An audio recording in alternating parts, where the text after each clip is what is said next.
it's time. There we go. And we are live. Welcome to the Sports Deck. This is an ad hoc show because we miss Mondays due to my work, unfortunately. So, welcome if you're able to join us. I'm so pleased to say we've got a fantastic guest on today. Even though he is Tottenham, we'll say no more. Wait, don't you start. And that is Tony Galvin. So Hello. great to have you on the show, Tony. Thank you. Hello. Yeah, pleased to Well, be here. Nice to speak to you. Who do you support massive then? round of applause, Tara. God. Oh yeah, hold on. One moment. One moment, caller. Yeah. Oh, Who's plastic? Welcome. Tony, I'm an Arsenal fan, but Well, I sort of guessed uh, that, but I wasn't sure. It could have been a West the Ham utmost supporter. respect to you and your journey through football, which is something that we're going to be talking about, and hopefully sort of take you back and a bit of reminiscing. Yeah. So you can talk about your Tottenham career, your international career, and how you think it's changed over the years footballing. Right. Okay. And of course, we have Steve, as always, my right hand man. I'm on your left. Are you? No, you're on my right. We're not playing games yet. Poor Tony doesn't know about that. So, Okay. go on, Tara. Ask away. Okay. So let's see. So what made you get into football? Obviously, there would have been a lot of sports around, cricket and all sorts of sports when you were a school kid. So what was it about football that made you decide to go down that route? Well, actually, I didn't decide to go down any route because at school I played rugby, some football, and cricket. Obviously, from Yorkshire, cricket was very important. My dad was a cricketer, so I didn't really mean to be a footballer. I just played at school, and actually, in the first 4 years at school, we weren't allowed to play football. We had to play rugby union because I was at a grammar school, and so the only football I was playing was outside with, sort of youth football on a Sunday. So. And then later on in the school, we sort of got a team together and we were quite successful. But I never, ever, at any moment thought I would be a professional footballer. You did what? Did you not think you were good enough? Well, my brother was a professional footballer, and he was playing at the time for Hull City. He was at Leeds United when they were a very good team and had to move to Hull City to get first team football. And he always wanted to be a footballer. And I looked at him and I thought, well, I'm not too sure whether or not I'm as good as him. So I'll just enjoy my football. I'll enjoy my cricket. I never really enjoyed rugby union. It's a bit tough. So I just carried on like that through into sixth form and then went to university and obviously carried on playing football at university. Um, and it was while I was at university, I signed for a non-league team called Gould Town in the Northern Premier League, which was a precursor to the Conference League. And it was while playing for them that some clubs started watching me, sort of clubs around that northeast area, sort of teams from Sunderland, Middlesbrough, Huddersfield, Hull, Lincoln, Scunthorpe, those sort of teams started to come and watch me and one or two others playing for my team, Gould Town. When you So go sorry, on, go on, Steve. when you were at Gould Town, and I Yeah, mean, I know we're friends, and I've read your book, and it's a great book, and we'll yeah. plug that a little bit later. Did you ever think initially when you were at Gould Town, if this goes well, I could turn pro? No, not for the first couple of years, not at all. I just really enjoyed. I was at university, and obviously, all students never have enough money in their pocket, do they? And Mm. one of the good things about playing football for Gould Town is that you used to get a bit of cash every week. Initially, I was an amateur and I used to get £5 expenses. It's a long time ago. We're talking about 1975, 76. £5 Mm. actually went quite a long way in a student union bar. Um, So it was, we're talking about, much less than, I don't know, what was it? It was about 20p a pint, I I think. was I going don't to know if it say was that about much. 20 I pence a don't even know pint. if it was that much. It might have been 15p. You Remember, I can was in get you a Hull. bag of peanuts now. Yeah. Yeah. So it was great because I had a bit of money in my pocket. And all I was doing, I was just turning up on a weekend or the odd midweek game and getting a bit of money. So it wasn't as if I was working. I wasn't doing a tough job. I was playing football, so it was great. And it just made student life a bit more interesting. Pick the right time to be at university then. Yeah, it was good time to go. It was a time when a lot of young people didn't go to university in the 70s because there were so many jobs around. A lot of people in the Mm, sixth form I was there at school with, a lot of them just went to work for things like banks and building societies.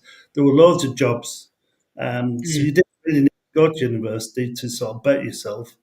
And I decided that probably I would go and maybe become a teacher and teach some languages and maybe do PE as well, because obviously I like sports, so that's what I mm. was planning to do probably. What made you choose Russian? Because not everyone knows that.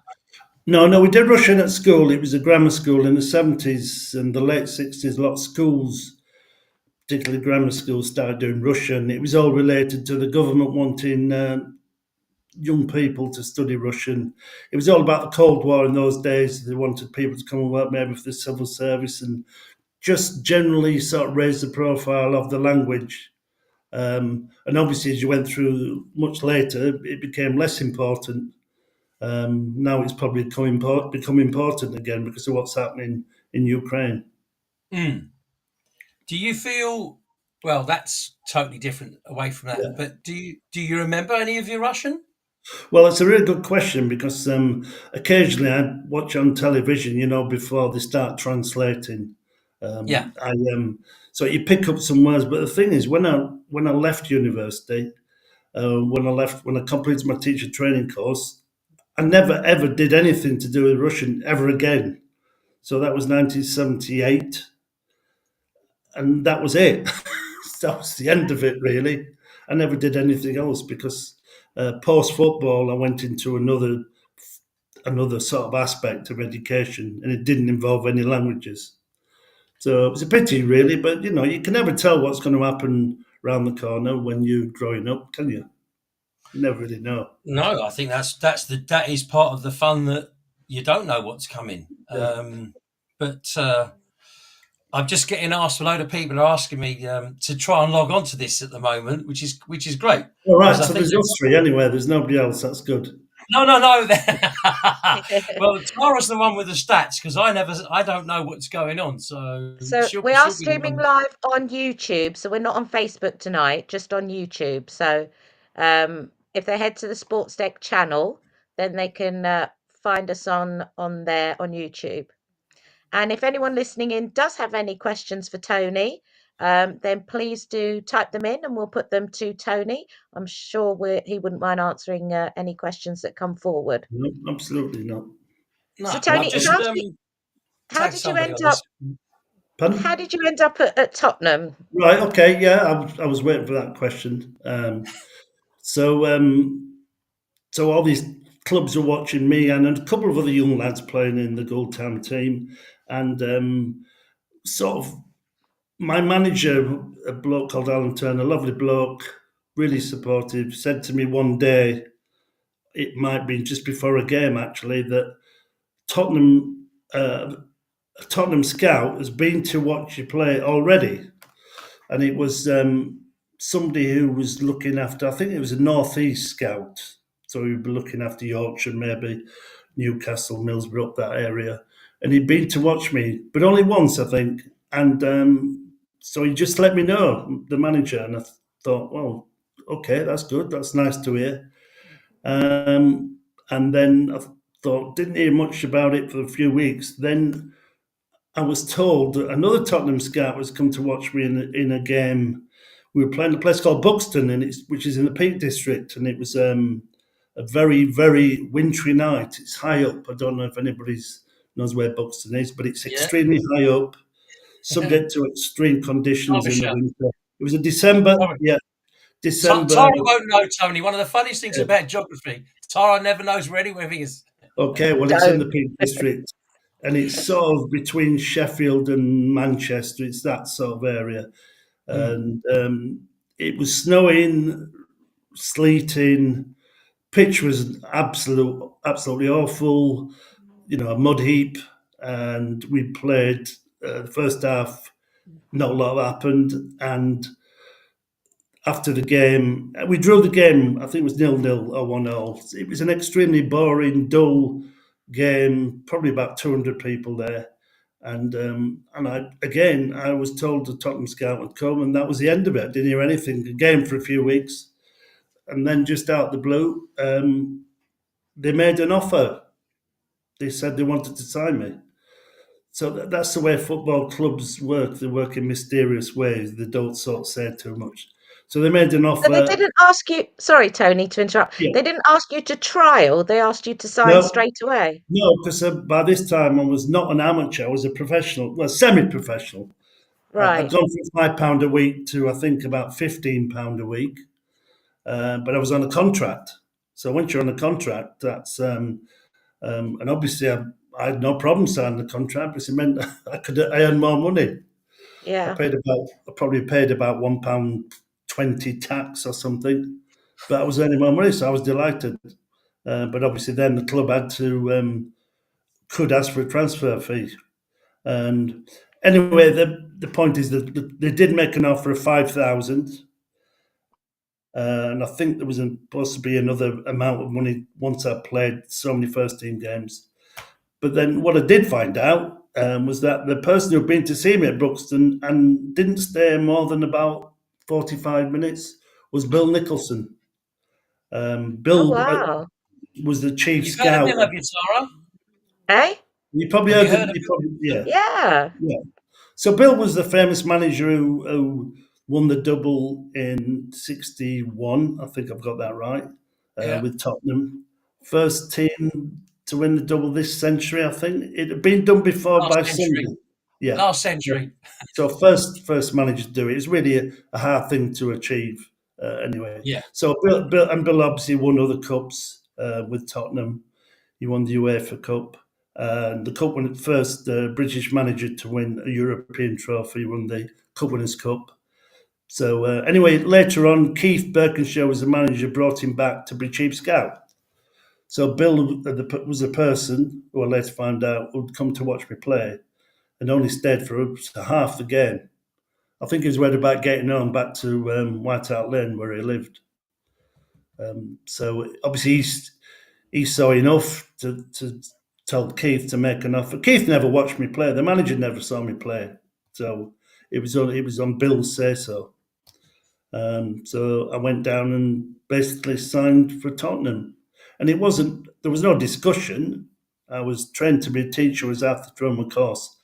And no discussion whatsoever. Keith says, you're going to get £50 a week. Because I was part-time initially till the summer when I went full-time. So it's £50 a week. And I think I went up to £100 a week in the summer when I went full-time. No discussion. It was like Keith would say, well, take it or leave it. There was no can I have another £10? So I just said, all right, then, whatever you say, I'll sign it then. There was no discussion. You didn't have an agent then, Tony? No, not in 1978, no. And I didn't know what I was doing. I was completely on my own. I didn't have any advice. I just thought, well, I'll see what happens when I get done. Chris? Well, I told my dad I was going, but my dad just says, well, if you want to sign for Tottenham, sign for Tottenham. I don't think he wanted me to argue with him. And Keith wasn't the sort of person you argued with anyway. Yeah, would you have said that was good money? I mean, we're going back 46 years. Initially, I was part-time, so Keith allowed me to finish my teacher training course in case it didn't work out. Yeah. So basically, all I was doing, I was just playing reserve team games, midweek, weekend, just coming to the games and not even training with the team. So I did a bit of training in the Easter holidays with the team. But apart from that, I was just coming down to play games. So I didn't know anybody either initially. Didn't know any of the So were you players at coming all. down from Huddersfield at the time? I was living in Nottingham then. I was at Trent Oh, right. Polytechnic then. At Trent Poly. So I was Right, coming from okay. Nottingham, yeah, which wasn't too bad on the train. I did everything on the train. I couldn't drive, so You I'd haven't be going changed. to You still go on the train nearly everywhere. yeah. I mean, I had no choice. Didn't have a car, Yeah. so it was Nottingham to London, Nottingham to wherever, Nottingham to Bristol, Nottingham to. I've done all the places from Nottingham initially to But play midweek when you games. went, so when you were on that contract initially, when it was £50, was it £50 a week? And if you had, say, £9 a Yeah. week expenses because of the trains, Yeah, they no, paid you the expenses. no, any expenses the club would. No, they were pretty good. They always reimbursed my expenses. There was never a Right. problem with that. That was fine. No expenses were on top of that. No, it didn't. Right. It didn't. Obviously, once I signed full time, then any travelling on trains would have been down to me. But initially, what I was doing, I was travelling to games on the train. Otherwise, I wouldn't have been able to get there. God, So just as a sort of in my head, because I know some things, but not everything. I'm just thinking. Imagine you're in Nottingham. yeah, Spurs have got a 7:30 kickoff because that was a regular time in the evening. yeah, Maybe you've yeah, got to probably be at Tottenham no later than say 6 o'clock. yeah. You're going from Yeah, Nottingham and to St yeah. Pancras or King's Cross or Euston. Yeah, well done. Yeah, good. Yeah, it was Nottingham, St Pancras. Yeah, and then you're going to go St Pancras to to White Hart Seven Lane. Sisters. Yeah, Yeah, yeah, awesome. that's Yeah, what I did. Yeah, and turn up for the games, and then after the game, the club used to put me in a hotel because obviously I couldn't get home. couldn't get home, could you? So they Right. Yeah. no, they put me in the Great Northern Hotel, which used to be at King's Cross. Yeah, Well, it's I was still going to there. say, But I it's was about to sort say King's Cross Station. yeah, they've sort of rebuilt it now, but I Yeah. think it's still got called the Great Northern. But that's Yeah, where I there's used to a post stay. office sorting house there that a lot of people don't know Yeah, is underneath that. that's where I used to stay. Yeah, Wow. and if I was playing somewhere like Bristol in the afternoons, quite a lot of the midweek combination games, reserve Half past games, 2? were in the afternoon. In the Yeah. midweek games were in the afternoon, so I then probably might be able to get back. But if I couldn't, then I'd have to get on the coach and come back to London to stay in the hotel. Because otherwise, if there was a train for me to get back, I would get back. But Yeah. And you were still yeah, studying at the same time? yeah, I was still studying. I was trained to be a teacher, so I'd have to get up in the morning to go to a lecture or a class, or maybe I was doing some teacher training. Even I remember doing that, having to leave a school and go back to the school the next day to do some teacher training. Wow. So that's what I had to do. It's quite a difficult life, But actually, juggling that around. yeah, it was. I didn't really think too much about it because I thought I was quite lucky to be signed by Tottenham. So I was quite happy to do it. It was quite good fun, quite enjoyable, and obviously I was playing with some very good players, lads who later became regular first teamers. Like there was Paul Miller, Mark Falco, Mickey Hazard, Gary Brook. All of these. Mark Kendall was the goalkeeper. Yeah, Obviously, remember Mark so from Wales? no longer with us. Sadly, No. passed away. Who became a police officer, of course. Yeah. So I was playing with some very good players, and then obviously you had first team players coming out of the first team play like Jerry Armstrong, Ian Moores, no longer with us, Yeah. John Duncan, no longer with us. Yeah. I mean, this shows how long ago it is. Quite a few of them have passed Yeah, away. but you've mentioned some good names. Jerry's thankfully, he had his 70th birthday the other day. Jerry's, yeah. Sent me a nice message, actually. So these are the sort of players I was playing with. You had some fantastic players to play with. Yeah, we were playing with some top players. Yeah, absolutely. I was So going to ask you, did you develop a rivalry? Even, I mean, when you came to Spurs, I mean, I know obviously you're Northern and it's a different attitude to the clubs up north, but when you came to Spurs, was there a massive rivalry when they would say to you, "We're playing Chelsea, or we're playing Arsenal, we're playing West Ham"?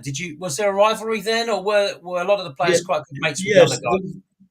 Yes, there was. but obviously I was quite new to this. So these lads, some of the younger lads, had grown up playing in the youth team. So when they played Chelsea, Arsenal, West Ham, it was an important game. Obviously, whether your youth team or reserve team, it doesn't really matter.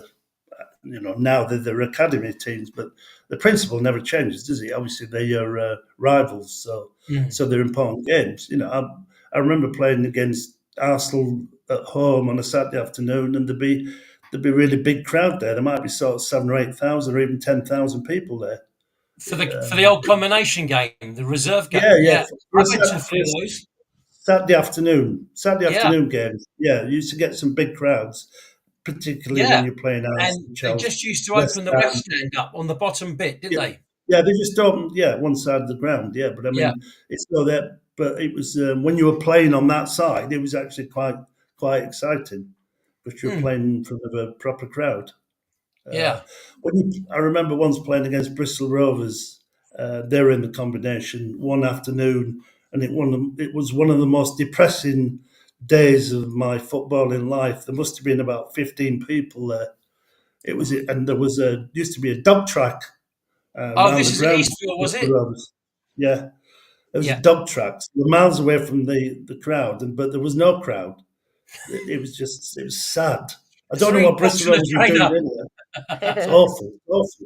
I remember playing Cardiff once in the afternoon, and that was depressing because there was nobody there. Nobody turned up in the afternoon because people were supposed to be at work, weren't they? Yeah. But the Saturday afternoon games were enjoyable. They were good. And even when you played away from home, Tottenham people would probably want to go and watch Tottenham reserves. We played at Plymouth, grounds like that. Southampton, they always get good crowds in the reserves. The old Dell ground. Yeah, they were good. They were good games on this. A bit less good, if that's poor English, but they weren't particularly inspiring playing midweek afternoons.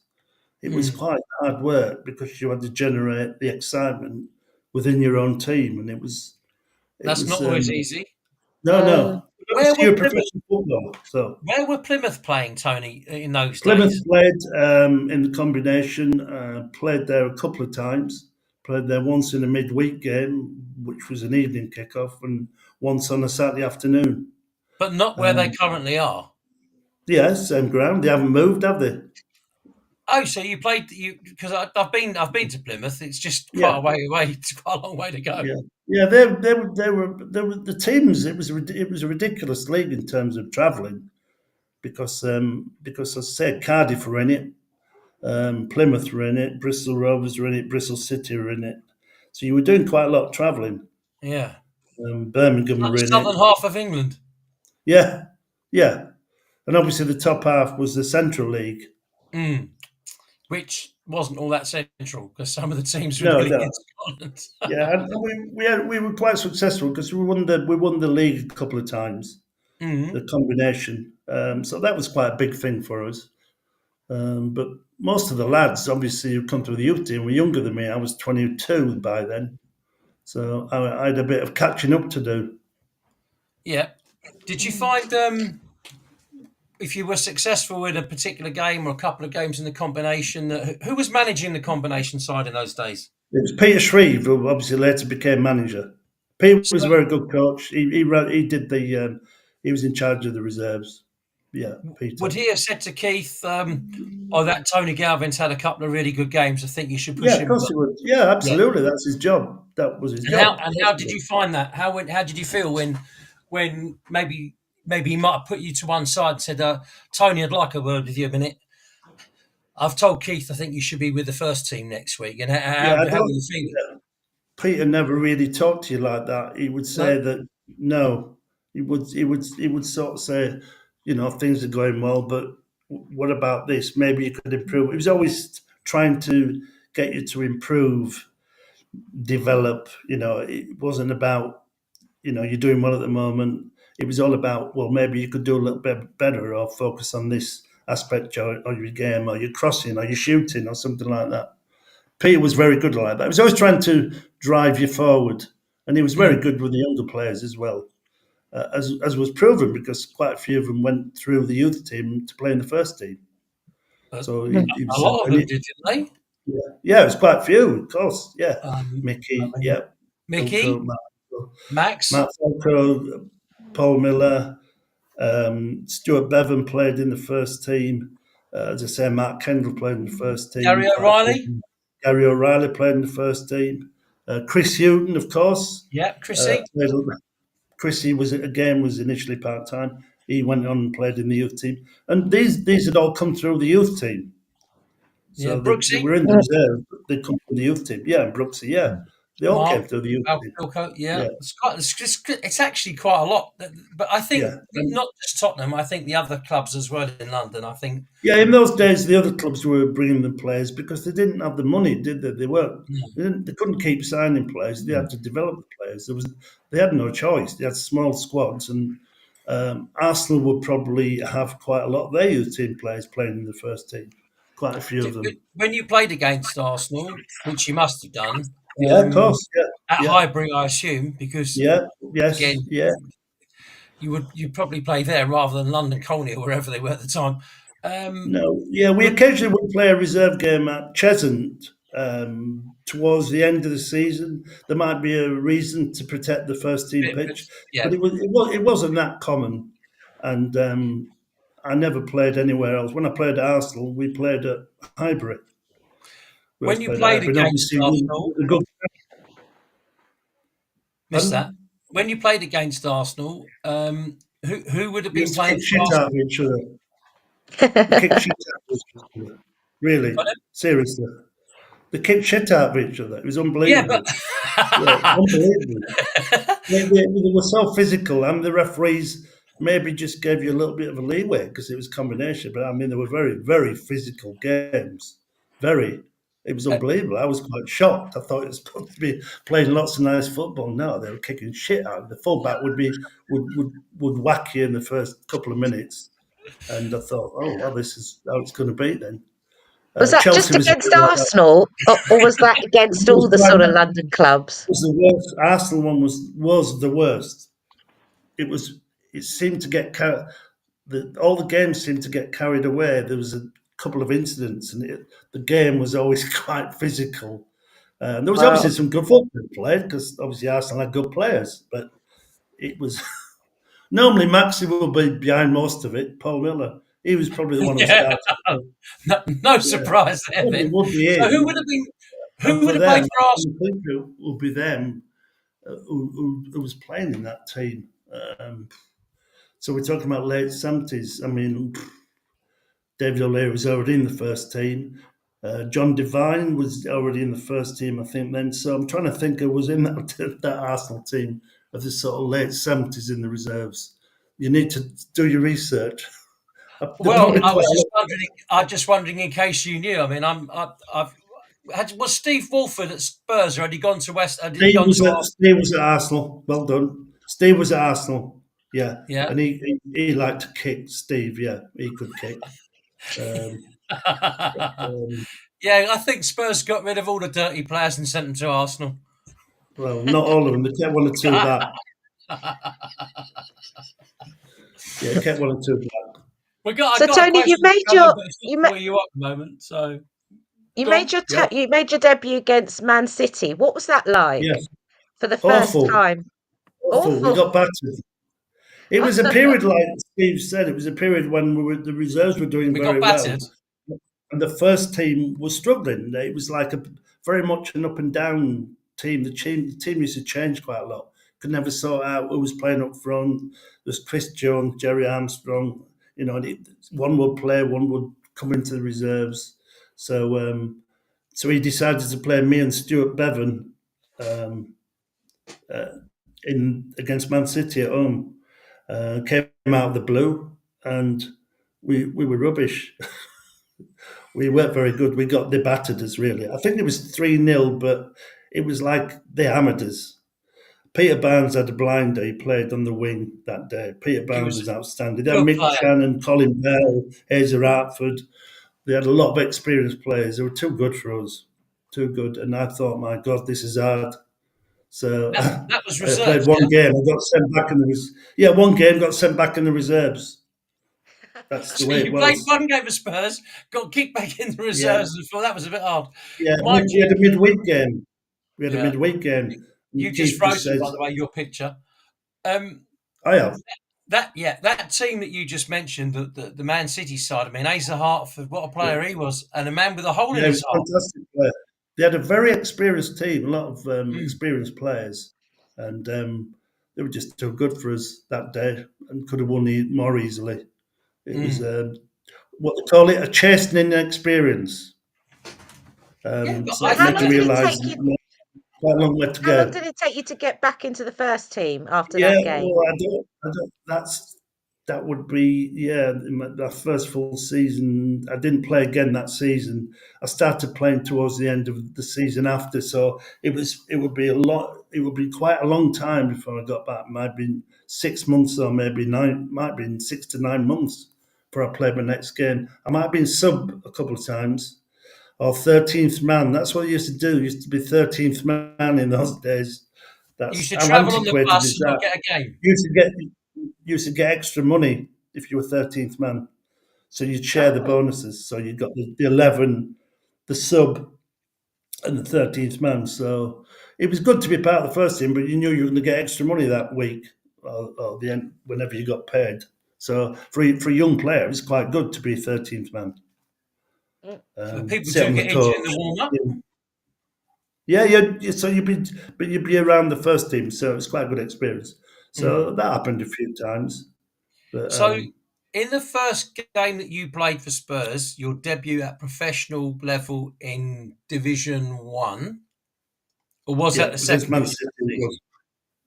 No, it's first division. No, they've been promoted season before. It was the first Right. division. So, Yeah. So can you my remember first who season else at played? my my first season at Tottenham when I was part time was the season Tottenham came back up.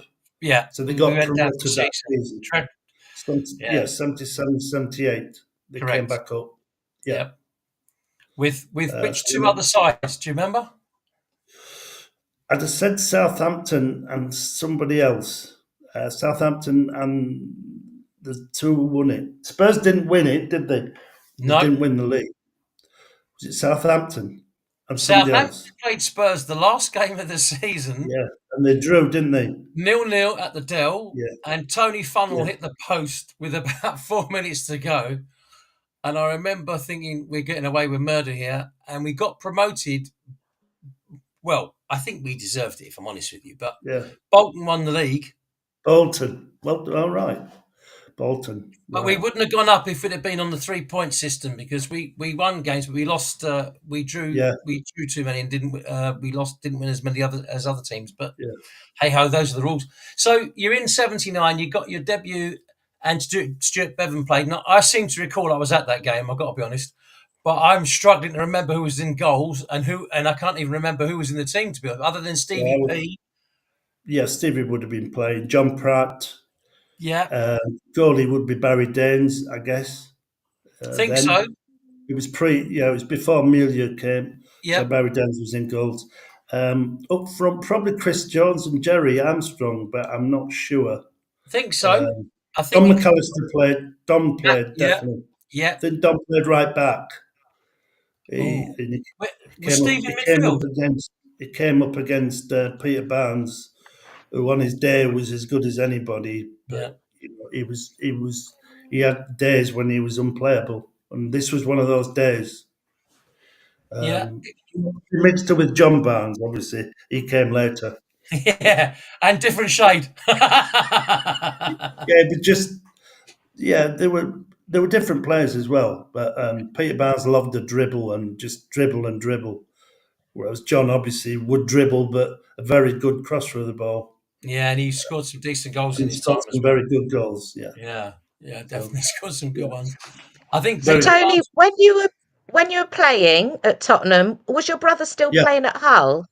Yes, he was. Yeah, yeah, yeah. Interestingly, Did you ever play against it? Sorry. no, never. No, we never did. You thought maybe we might have done, but no. So the season Tottenham got promoted out, so they had one season in second division. They played against Hull City, and Obviously, they Lost. played them twice. My brother played in both those games, Yeah. but Hull City beat them at Boothry Park. They beat Spurs. 2-0 Uh, about 2 weeks before the end of the season. yeah, and when I joined Spurs, I remember John Pratt coming up to me and says, he said, your brother is one dirty, B. Oh, I best not swear. Your brother is one dirty B. And he said, obviously, you could tell where he grew up. He meant he was having to go at Leeds United, where they were brought up to look after themselves. Let's put it like that. Yeah. So, Tony, you but never put John, this so eloquently when I'm out with you. You'd have used other language on yeah, this. but I don't want to. I might get into trouble. I don't know. No, Things are, you're fine. to be careful. I've said a But few anyway, bad words. John came straight up. John said to me, he says he's a good player, but he's a dirty B. Yeah. John Pratt, just so as you know, Tara, played for Spurs for a long, long time. He's a lovely man. I find him very amusing. He's very self-effacing. He doesn't have a problem with sort of putting himself down. No. He used to frequently say that. I asked him as well, and I did it publicly. I said, John, when you were playing at Spurs, you used to get booed a bit, which I thought was terrible. Yeah. And he said I to me, agree. yeah, I got booed a bit, and I did have a few good games, and I scored some goals. But I said, well, where was your favourite place to play? And he said, I used to like playing at Manchester United because they didn't boo me as much as they did when I was at Spurs. Why did he get booed? Yeah.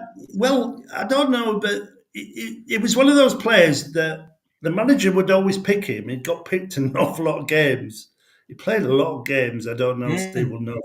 400 something. Oh, yeah.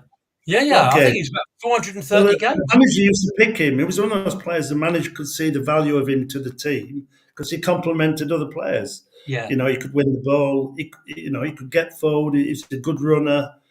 He could score goals. But he complemented other players in the team. You know, he did a lot of the dirty work that people didn't want to do. Yeah, and very good defensive midfield player, but would get forward. And he scored a few goals.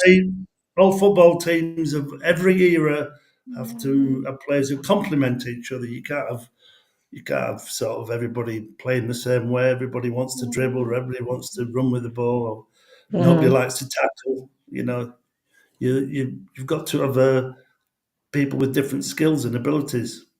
So, just moving on from 79, we're coming into 1980. We've got the club's in rebuild mode. Keith's managing now for a couple of years. You're now becoming a regular first teamer. Did you feel that the club was going in the right direction to start challenging for cups or did you feel that? Well, I'd got in the team towards the end of the previous season, but I had a really serious injury at the start of the 80-81 season, so I was out for quite a while. I had a pelvic injury. So I didn't really get back into contention until December.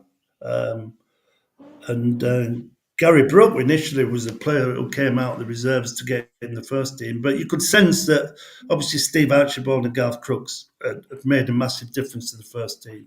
You know, they give them a bit more sort of quality up front, causing a lot of problems, capable of scoring lots of goals, but still typical Spurs, capable of conceding goals, of course, as well. But you could sense that things were on the up.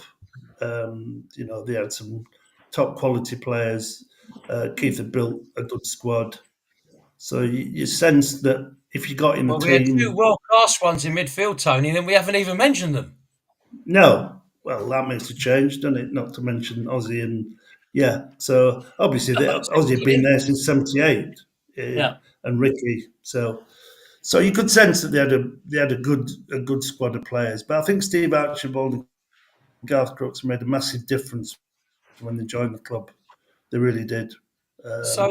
Injected some real quality up front.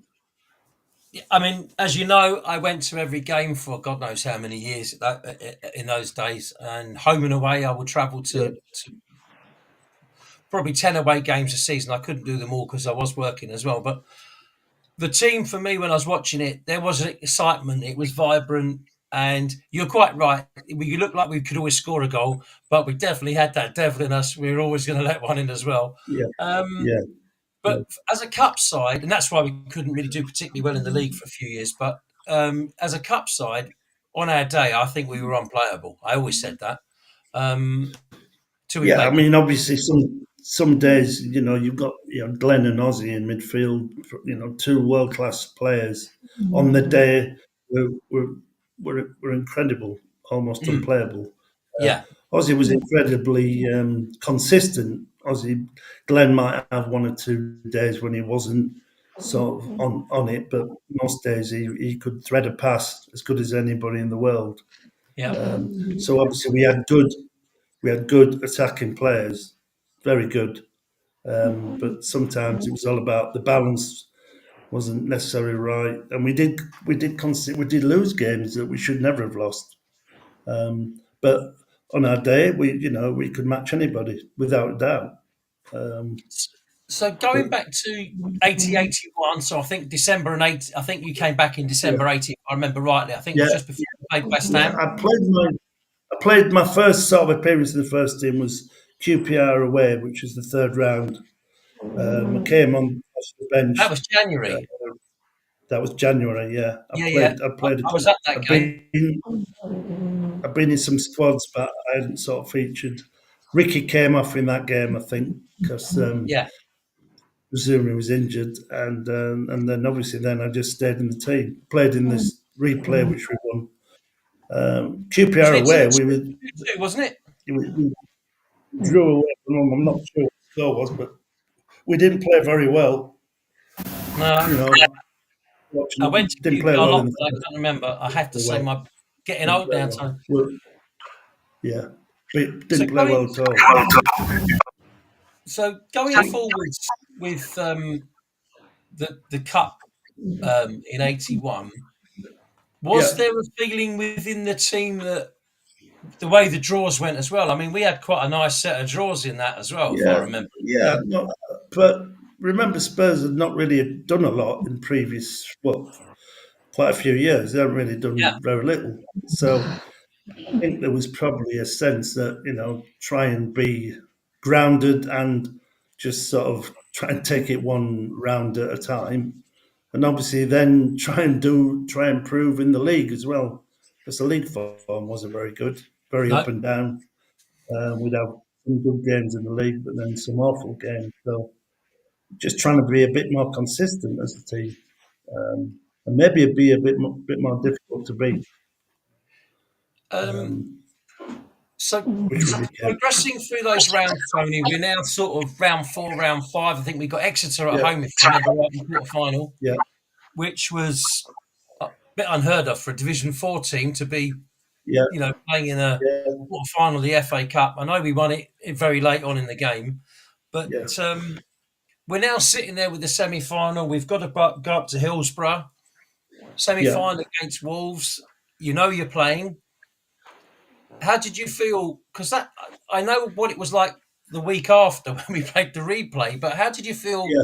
Because sort of being I so think, close to getting to yeah, Wembley?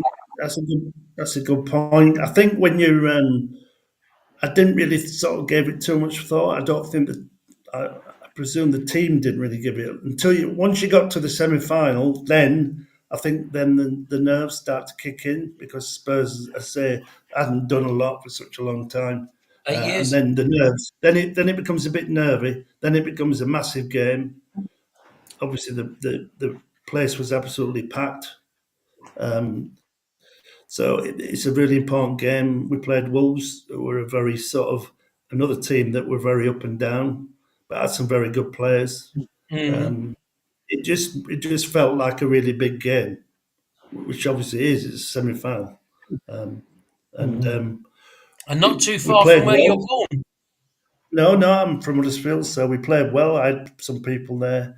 The atmosphere was fantastic, unbelievable atmosphere, and we should have won. Obviously, we conceded a penalty in the very last minute of the game, of the 90 minutes. Don't Um, ask Glenn about that. no, I know Glenn to this day said, well, I've seen it a few times. It It's was struck me so it was many a bit. times, Steve. I've never touched him. it was a bit soft to say the least. Yeah. It was a bit soft. Do you And the know the referee, he conversation got that different. came afterwards with Keith Birkinshaw and the Well, FA? I know Keith was furious after the game because he felt we'd been robbed. Yeah. You know, it was yeah, and then but then obviously what you have to do is you've got to pick yourself up and go again for the next one. Yeah, it was a really deflated dressing room afterwards. Yeah, to lose like that. Well, no, we didn't to draw, but to miss the chance going to Wembley the first time round was yeah. It took us a couple of days, I think, to get over it. So, of Definitely. course, the replay is at Highbury, Yeah, Wednesday yeah, night. obviously, yeah. I remember being there very early for that game. When you got over the initial sort of weekend of, oh, how have we not won it the first time? And you know you're now playing at Highbury because that was agreed Yeah, before the game. yeah, It was Villa Park if they won the yeah, toss, and Highbury if we won the toss. yeah. So now we're I playing at don't. Highbury, the home of our Yeah, biggest rivals. I don't think it really. To be honest, I don't think it really mattered where the semi final was. Obviously, it turned out it was nice that it was at Highbury that we won. It wouldn't have been so nice if we'd have gone to Highbury and lost. So I don't think it really mattered, to be honest, where it was, because you know you get equal numbers of supporters at a semi final. The place But was I packed. don't think we did that night. That's funny you Well, say that. I don't think that was the case because I seem to recall that Spurs had an awful lot of the crowd. well, that will probably be because maybe some Spurs supporters were quite clever now they got the tickets. Yeah. Maybe we should say no more about how that happened. We won't say any more about that. I So mean, for example, I don't even know whether they put any tickets on sale at Highbury. I don't know I if the don't. clubs did that. You know, I don't know. Such a So long time ago. that But evening, when you're going to the game, are you thinking as a group? Are you thinking we're going to win this, or are you sort of thinking we better not lose this? no, no, I think you're thinking that you've got another chance. Really, okay. We didn't finish, let's finish the job. I think we were quite positive. We thought we were the better team, and we thought if we carry on playing as we played on Saturday, we should win. Wolves were always a difficult team to play against, and again, they had some very good players. But obviously, we had a pretty good start, and Fantastic start. Crooksy was superb. Garth had an outstanding sort of first half. He was as good as you've ever seen Garth play. It'd be one of his best ever games. Yeah. Um, really sharp, and not only sharp, getting the wrong side of the attackers, the defenders, but incredible finishing. You know, And he really was pasty, wasn't finishing. he? Yeah, very quick. They couldn't cope with his pace, and Glenn's sort of through balls to Garth were causing Superb. havoc with their defence. I was going Yeah, to ask you on a sidetrack from that because I notice it happens to nowadays in training. I don't know if it did in your day. So I thought Garth over sort of 10 or 15 yards was yeah, pretty explosive. yeah, but incredibly quick over that period. Yeah, Yeah. uh, you know, and I that's felt him. Yeah, watching that's him you, wrong. But yeah, he could get away from defenders basically, and they aren't going to catch him. And then it's all about the finish. You know, it's all but about you had a getting. lot of pace. Yeah, but I couldn't. I certainly couldn't finish like Garth. But obviously, a different position on the field. I was Yeah. playing wide, so. But Garth was incredibly quick, Did you and used to sprint against each other in training? well, yeah, you always used to do sprints. You often you do finish off training session with sprints, and Garth would be very quick over that. I'd be better over a sort of longer Longer distance. period. Yeah. Yeah, Yeah. Yeah. but Yeah. Garth was very quick over that initial sort of 10, 15 meters. What about Steve Archie? Steve Archibald was incredibly quick over 5, 6, 7. In and around the box, he was incredibly sharp. He Yeah. wasn't one who was going to be running too far, but in and around the box, very sharp. Hope You know, Archie's not listening to this. he wouldn't want to be wasting time running around the pitch unnecessarily. He would say, "What's the point of doing that?" Yeah. As we all know, he used to it. He refused to come back for corners. One Yeah. famous that Yeah. period, it was a bit of a standoff between him and Keith, saying, "I'm not coming back for corners. What's the point of that?" Uh, Archie would always be careful to save his energy for when it was really required, in Yeah. and around the box. I see both sides of it. I have to be honest with you. Probably the last minute he might come back, but yeah, I know, I get that. So you got through to the final. Yeah. I don't know if you can recall how dangerous it was up at Hillsborough. Yeah, It was, well, yeah, I do. I certainly do. And I thought it was a bit odd at the time because remember, obviously, I'm playing wide. mm, So I'm next to people who come out of the crowd and were sitting on benches or on the floor, yeah, on the grass. yep, Yeah. So if the ball went out of play, or if you went to try and stop a ball from going out of play, or if you ran up the line, you were running very close to people who were sitting down. So the legs were not far from where you were running on the no. pitch. So I, I wasn't aware what had gone on for that to happen, but well, that clearly there was at was a my problem. end. That was the Leppings Lane Yeah, end where we were, the Spurs fans were. yeah, I yeah, was luckily to be with my dad on the upstairs bit, but I remember saying to my dad at the time, this place is dangerous down there below us. yeah. Needless to You say, don't really, yeah, you got a few years later, of course, we've got yeah, the Liverpool game, and 97 people are now yeah, tragically passed yeah. away. I think Sheffield. Well, I don't know, but if there were complaints at the time, but listen, it is what it is. You can't change the past, but thankfully they don't play the games there anymore. No, Um, no, it quite was a right. Yeah, bad day. I do remember. I remember saying it on the way back home as well. But we get to the final. Season ticket holders, we've got tickets. You're going to play. How did you find that trip? Because where did you stay? Did you stay at the Hendon Hall Hotel before the game? yeah. Ponsbourne. It was the one in Cheshunt, just up the Oh road right, from okay, Cheshunt. yeah, Ponsbourne. I don't know what it. And then later, I think Tesco's took it over. But that's where we stayed. It was called the Ponsbourne Hotel. right. So you're going In, to Wembley. I mean, how was that drive? Because I mean, you get to Wembley early, don't well, I you? mean obviously that's serious business when you're growing up. When we were growing up in the sort of 60s and early 70s, the cup final was the most important day of the year in Mm. terms of football, and It's everybody watched everyone's the cup dream to final. play at Wembley. Yeah, I mean, it was a massive thing.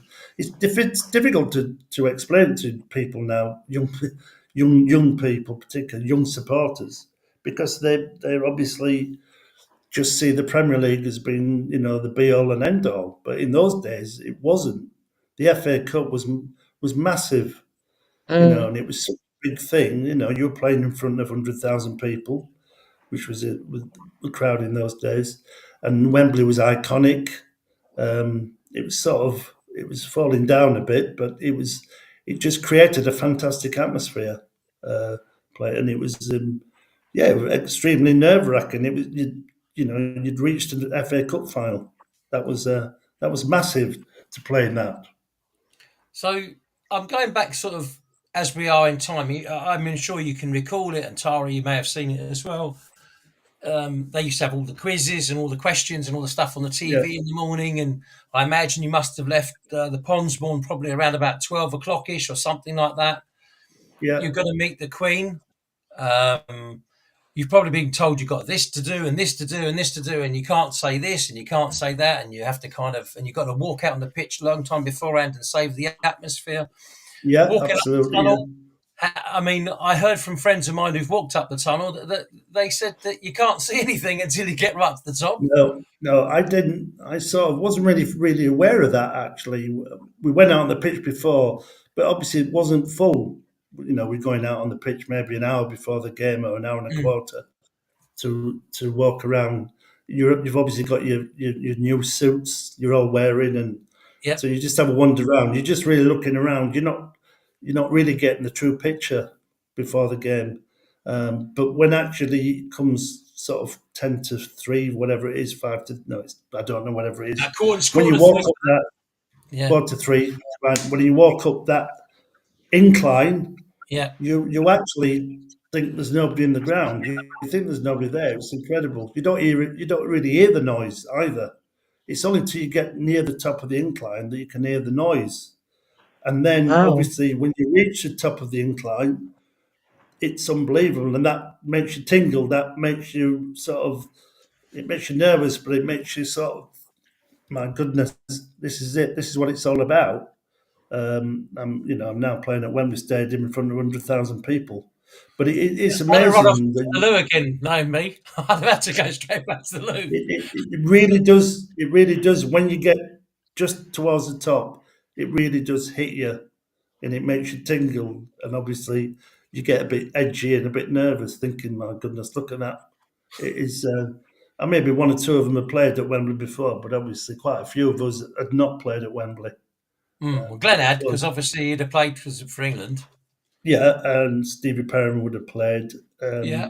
I don't think many others. I don't know about the Man City team, but it was No. so. Yeah, that sort of stays in your mind forever. And the first time is always the number one Mm. time. The first time, because when you go a second time, it's not the same. No, it's not the same. The first time So is the one that hits you. you get to meet the Queen. Stevie P Yeah, says, "This is Tony Galvin." You shake hands, and she might have asked you a question or not, and she goes on, and you're kicking a few balls about before the yeah. game. Especially for a game like that, are you sort of thinking, please God, whenever I get the ball, let me have some bit of grass to run into, and I can make at least a Yeah, start in the game and get off a good I think start? that's very true. You're knocking the ball, and you would just want the first time you get the ball, you don't want to fall over, or you don't want to do something stupid, or you don't want to give the ball away. You just want to get the ball, like you say, maybe have a little run, maybe pass it to another player. You don't want to do something that makes you look a bit stupid. You don't want to make a mistake.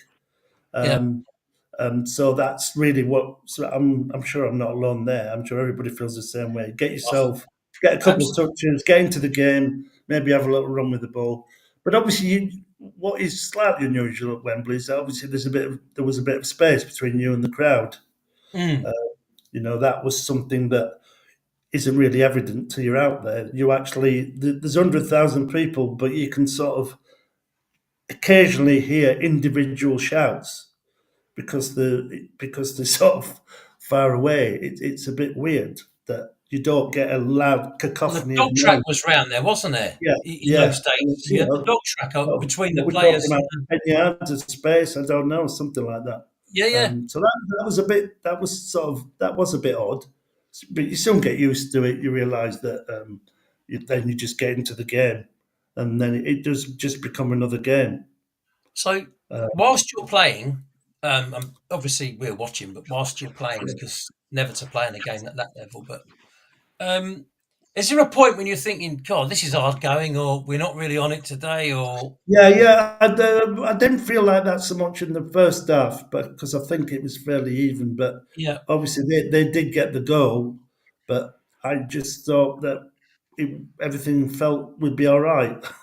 I didn't sort of get that sense, but as the game wore on, I think we sort of panicked a little bit, or we got a bit edgy because they're thinking, hang on a minute, we're at Wembley now, we're going to mess it up. Um, it was sort of you try to add, or you try and individuals are trying to add, whereas what you really need to do is just be your normal selves. Pass the ball, move the ball, take players on, cross the ball, have a shot, but you get edgy because you're chasing the game. I know it's only one goal, and I think that's what happened. We got a bit nervous because you didn't want to spoil the day by Mhm. losing. So we get to the 80th minute, we get a free kick. Yeah, I'm sitting where as you come out the tunnel, I'm on the right just after where the trainers are, yeah, the benches are. I'm sitting there watching the game. We get a free kick. I know Glenn takes a free kick. So where we were, we thought it hit the inside of the post and it'd gone in. yeah. Well, I was on the other side of the field, and to be honest, I didn't have a clue what had happened. I really didn't have a clue. I couldn't work out how it got into the net. No, I just didn't seem right. The angles all seemed wrong, and it wasn't obviously till later. I didn't even realise what had happened until no. probably till after the game. So But it Glenn somehow didn't got at the time when he's celebrating. Oh, Tone, I've got a yeah. ricochet off Hutchinson's shoulder. Just obviously, you couldn't from the angle, you couldn't work out how it finished up in the back of the net. It Yeah. was just weird. Um, but with Glenn, you thought, oh, maybe he swerved it or something, and it's taken a sort of weird, an amazing. It's swerved. Is it at the outside of his foot or something? Mm. But it was just weird. It sort of took. it changed direction, obviously, because it was Yeah, an own goal. Yeah. yeah, yeah. But So from the other extra side, you time. couldn't really tell. Were you There might, there tired? was, no more time than I think any other team has played at Wembley. It was a bit of a damp day, I think. And Yeah, it's true what they say about Wembley. It's a very sapping pitch. Much better surface than you used to playing on. Pitches in those days, towards the end of the season, were appalling. They were appalling pitches. They were awful. None of them had any grass on, or they'd be mm, muddy. But Wembley obviously was a beautiful surface, but yeah. it was sapping. There was a bit of give in it. The grass was just a little bit slightly longer. There was no, and it would take it out of you. And obviously with the occasion, mentally as well, the occasion, it makes you it takes a lot of energy, nervous energy, and Yeah, fatigue is it obviously takes something go. that's going to set in. Mm. Every FA Cup final I'd seen up until then, you see players going down with cramp. Mm. Everyone I think I'd ever seen. And then when you're playing there, you realise why. Because later on in the game, you do get cramp because you Well, half the just team went down in the second half yeah, of extra I time. I know. remember that. Mike Varney must have come on the pitch so many times, and Yeah, all he's doing is just massaging. stretching, Yeah. massage, just trying to get you through the game. There were injuries, Didn't so Chris knock Robbo's teeth out in that game? yeah, that was named right in front of me. Yeah, Yeah, right. That they both went tooth for the flew same out ball. right in front of Yeah, me. yeah, they both went for the same. Yeah, one went with his head, one went with his foot, Yeah, and lo and behold, that's what happened. yeah. Yeah, I that think was I think Robbo's forgiven Chris. yeah, yeah, yeah, So yeah.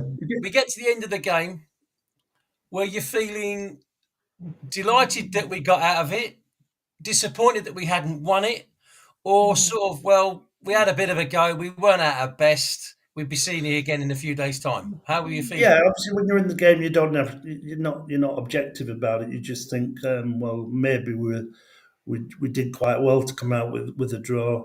Mm, Don't really pointless thinking too much about it soon after the game. Then mhm. you think about it more maybe 24 hours, 48 hours later. But at the time, you've got a draw. You're coming back again next week in a few days' time. So put it right next time. And that's what Keith said, what's gone is gone. So Keith, yeah. you were part of, well, what most, certainly Spurs fans for sure, but certainly part of a very unusual period in a very short period of time. So we've got the Ricky Villa performance that day, which was pretty poor. Yeah. When he I walked think off, I, he trudged around I the think pitch. he just couldn't get in the game. I think he couldn't get in the game. He couldn't get on the ball. No, he couldn't, but He was he walked. hassled out of the ball. They were very good. Their midfield players were closing down well. He Yeah, couldn't get. He couldn't get on the ball. And but Ricky was the sort of player that needed to be on the ball and needed to have plenty of touches of the ball. he substituted Brooks. He comes on. Did you see him Yeah. walking around the pitch, around the outside, Ricky? Did you catch him at the corner of your eye at any point? No, I don't. I wasn't one for noticing what was going on. No, didn't have a clue. He just went off, and that was it, as far as I was concerned. I Yeah, didn't really he think was about it. Didn't look inconsolable at it. walking No, around. wasn't aware till later on that evening Yeah. when a lot of pictures were coming out on the television, and then obviously the next day all the stories about him walking off the pitch and. Yeah, so no, at the time I didn't think any. I thought, well, he's gone off and Brooks has come on, so that's football. Mm. So be it. So now, when Um, we're back at, where did you go after the game? Did you go back to the Chanticleer, or we did had yeah, in those days, all clubs who went to Wembley arranged for a post sort of cup meal? final dinner with. Yeah, it was just standard. Everybody did. They made a day of it. That was so. I think that one was at the Hilton. I think in London. So we had a meal, and people had sort of came on various tables with some of our supporters who were fortunate probably to pay to go to that meal. And we had a good night in the hotel, and you just try and put it behind you and look forward to what's coming up. So, you need to relax, enjoy the evening, and we had a second chance. And that's what everybody was saying. We've got another chance to put it right on Thursday. So that was a Saturday. It was a bit drizzly Yeah, in the afternoon. it was drizzly. Yeah, that evening on the news, obviously, that it comes out. Tickets are on sale at Tottenham tomorrow from 10 a.m. Tickets are on sale Yeah, in Manchester at yeah, 10 a.m. And for yeah, those of you who can't make it, tickets are on sale at Wembley at 10 a.m. yeah, So, of course, I lived in those days very close to Wembley. And I yeah, said to Dad, my dad wasn't too keen to get up very early. I got up about 5 o'clock, queued up at 6, got tickets. And I'm wondering, you must have had the Sunday off to recover because you must have been quite. yeah. No question. Yeah, everybody sort of could do their own thing on the Sunday and just relax and go home and then recover for that training on the Monday. Yeah, Right. So we get to Wednesday. The game's on a yeah, Thursday, which was the first time that Wembley had an event on a Thursday night that anyone yeah, could recall. Keith, yeah, my friend, is refereeing the final. He's refereeing the replay. yeah. Um, and we're turning up that evening to watch what we all believe as fans a guaranteed win for Spurs because we just knew there'd be 80 odd thousand fans, Tottenham fans at that game. So when you came out the second time, you said it wasn't the same feeling. No, no. I just said the first that tingling, that feeling of awe when when you get to the top of that incline. You only really experience it the first time. You don't. It's not the same second time. Equally, if you do it again and again, the first time is the one that I really remember. The second one, we just felt maybe you just feel a bit more comfortable. You know what to expect. Mm-hmm. Obviously, the weather was different. Yeah, it was a lovely evening. And yeah, there was bound to be more Spurs supporters than Man City supporters because of the geography and the being Yeah, midweek. It was yeah. inevitable that was going to happen. Um, but Do you think that helped? well, it certainly didn't go against you if you have more supporters than I don't know what the percentages were. I mean, there were a sizable number of Man City supporters, but I don't know what the percentages were. You know, what percentage were Tottenham, what Well, percentage were Man City? from where we were sitting, Yeah, they changed the ends, if you remember. So if you're at one end in yeah. one game, you're at the opposite end in the other game. Right. Okay. So Spurs were at the tunnel end the second time, Yeah. and all the way round from both sides of the pitch up to the corner flags at the other end of the pitch, that was all Tottenham. Yeah. There was hardly a Man City fan. They only had one end behind the goal. Of course, as you're well aware, the first goal was scored at the tunnel end Yeah. very early on by Ricky. I have to Yeah. say, prior to the game, I was so certain we were going to win. I cannot tell you. Absolutely. And Yeah. remember, I don't know any of you guys in those days. This is 40 years later, or become friends. But I, like every Tottenham fan, I think we were absolutely certain we'd win. So, were you more confident the second time? I don't remember being more confident, to be honest, but I think there was a general feeling in the team that we could play better. And that's all I do remember. But you're playing a good team. The difficult opponents. But as I say, I think the feeling was that you could, as a team, we could play better. So therefore, you thought, well, if you play better, the likelihood is we're going to win. So, Doesn't fast always work forwarding that out like game, that, does it? Obviously. you've seen a goal from Ricky. Yeah, Then, for me, Steve McKenzie's volley was out of this world. yeah. And it Fantastic was the goal. edge of the box, and we were very close to it. It was one of those where he hit it really early, and I saw it whistle into the top corner. It's a fantastic goal. Yeah, He was a great striker. Of the ball. yeah, Beautiful technique. Goalkeeper no chance. So you're up against it again. So there you are. yeah. And then And they get a penalty in the second half after yeah, about 20 minutes the second half. yeah. Dave Bennett, yeah, it gets brought down, sort of nudged over, and yeah, probably was a penalty. I think I'm pretty sure. So then we're losing again, but I felt as if we were playing better. We looked dangerous, and maybe the goal would come, the equaliser would come pretty soon, Which it which it did. did. Yeah, which it did, which is important. Yeah, Garth, Brooks scored Garth quite pounced on quickly. was really sharp, and it was a fantastic finish. But he was Yeah. really sharp to get to it first.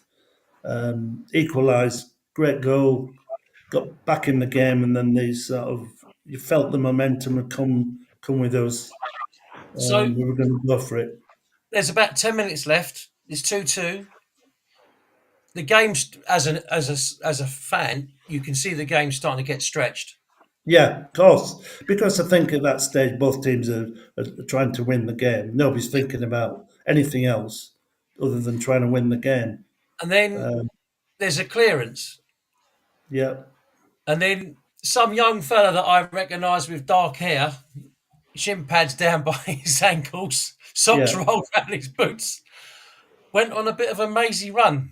And then Well, what it happened? wasn't. I sort of picked the ball well into my own half. I think it was Graham who gave me the ball, and it was I was feeling sort of quite fresh, and I just went off on a run, took it well into the other half, and sort of was starting to run out of sort of ground. There was nowhere else to go. So yeah, I was pretty good at running out of the pitch. I did that quite a lot with the ball, but it's not really what you're meant to do. So I sort of stopped, turned round, and there was Ricky, who on this day was finding a bit of space anyway, was getting the game, was available, and obviously Ricky wanted to be available, always wants the ball, and on this occasion got the ball and went off on a very famous run.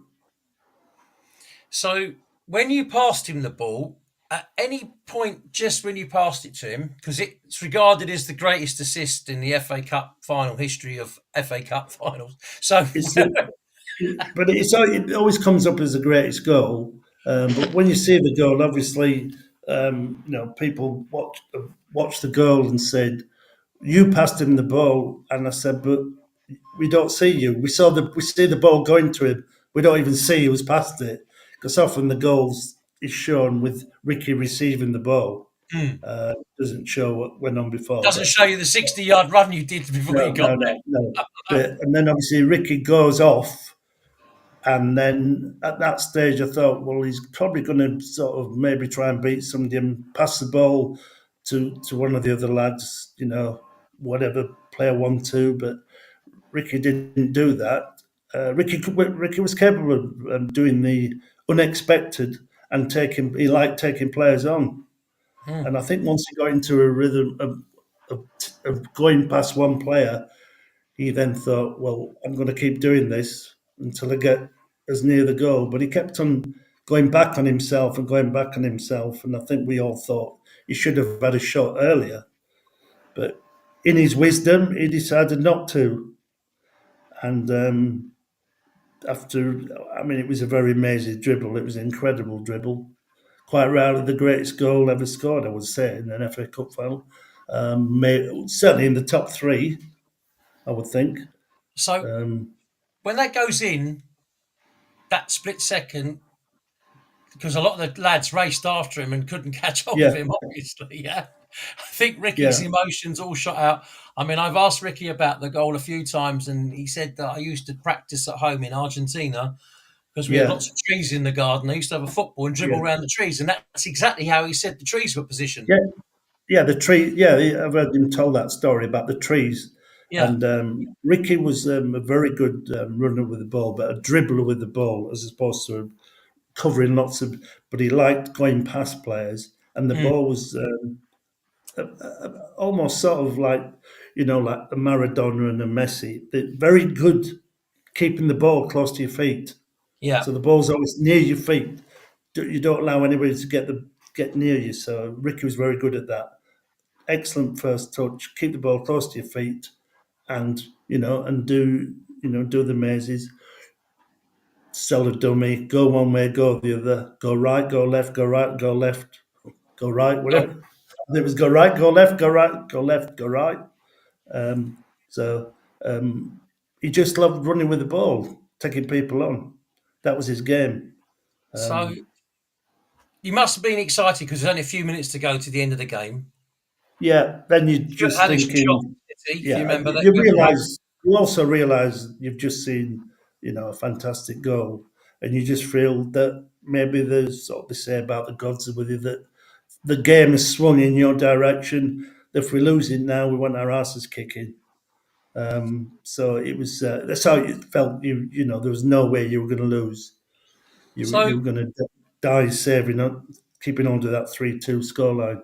yeah, when the whistle goes at the end of the game, I mean, some players are they're very sympathetic to the person that might have been marking them, and they go and say, "Look, you know, unlucky mate," or were you one of those that just shot off? Because for me, it was a blur afterwards. I just remember being so excited. I can't Yeah, remember. I mean, I can't really remember. I don't remember particularly. I was never a really good one for shaking hands after the game, whether we won or lost. I wasn't really one of them. I didn't really like doing that. Particularly if we lost, I didn't shake hands with anybody if I didn't have to. I was sort of a bit of didn't like losing, and so I wasn't a big shake. I might shake the hands of one or two, and it might, as you say, there might be the person near you, and that'd be me done. But I don't remember shaking anybody's hand. I think when you've just lost the cup final, you don't want anybody to shake your hand. You're going to tell them to piss off, aren't you? Yeah, probably. So, You know, so, leave me alone. You so know, Man City go up to the box, and you're going up. I think the yeah, losers go up first, and now you're yeah, going up. And I'm not sure where you were in the line because I know Steve was in the front, and then I think it would have been Melia. Um, so you're up, wait, and you got to shake hands with the Queen. yeah. Um, It wasn't a Queen the replay, was it? no, that's what I was going to say. I It think it was was the was it Duchess of Princess Kent. Duchess of Kent. Well done. Yeah, yeah, Yeah, she yeah. The nearly ran. Queen Well, couldn't her make trophy it. ran over my foot before the game. That's how I remember. All So right. Yeah. Princess Michael of Kent. Right. Okay. Well done. Yeah, we need to get that right. But it Yeah, wasn't a Queen. You can't have the Queen 2 days running, no, can no, you? Princess You can't Michael have of her on a Kent. It Saturday and was. a Thursday. She's a busy lady. She Yeah, was a busy Princess lady. Michael of So, Kent. So so she's we, there. You've won yeah, the trophy. You've got to shake hands as you're going along the line. yeah. How are you feeling? Oh, then you sort of you euphoric because you realise that it's now done. They can't take it away from you. You've won the game. You've won the FA Cup. So you actually get a feel of the FA Cup. Obviously, um, just wanted to feel it in your hands once, so you get that in your hands, and then don't need to have it again. I mean, one or two of the lads commandeer it. You know, they want it for themselves, but the only person really who should have it on an occasion like that is the captain. Steve was the person who should have it. And once you've had it in your hands once, you don't need it again. That's it. You've had it in your hands because you've won Mm. it. That's the most important thing. And then it's a very pleasant walk round afterwards. Yeah, you're getting Obviously, applauded by everybody. yeah. Man City So supporters disappear. That's the normal way. You know, the losing team disappear. The supporters they go home. So you've just got the winning supporters in the ground. which was most of us. So Yeah, I want to jump a bit of a jump here because we're going to go forward a full year, yeah, and a year later, well, it's January of 1982. We got the FA yeah, Cup draw again. yeah, We're playing in the FA Cup. Did you think at the start of it you could win it again? Because it yeah. hadn't been Absolutely. done since we did it in 61, 62. Yeah, we thought that we had this feeling that we had a good, obviously very good team, probably as good a team as probably the best team we ever had was the best we ever played was that season 80. The season after we Mm. won the FA Cup, we were a very difficult team to play against. Mm. Slightly unpredictable, but capable of beating absolutely anybody on our day. And we were very confident as a team. We thought we could do well in the FA Cup again, definitely. And we thought on a day we could beat anybody. So we're going through the first couple of rounds, which January Yeah, 82. And on the horizon, of course, is the League Cup final as well, yeah, because I think Spurs were yeah. the first team to be in both finals in the same season as well. Oh, I didn't know that. Is that right? I Well, think so. We you played say so. Liverpool, Yeah. who for me were the best team in. They Yeah, were no, the no doubt. The reason why Liverpool were the best team because they were the most consistent. Mm, They had very good players, but they were very consistent. You yeah. know, they could have at that time they could have a bad day and not lose.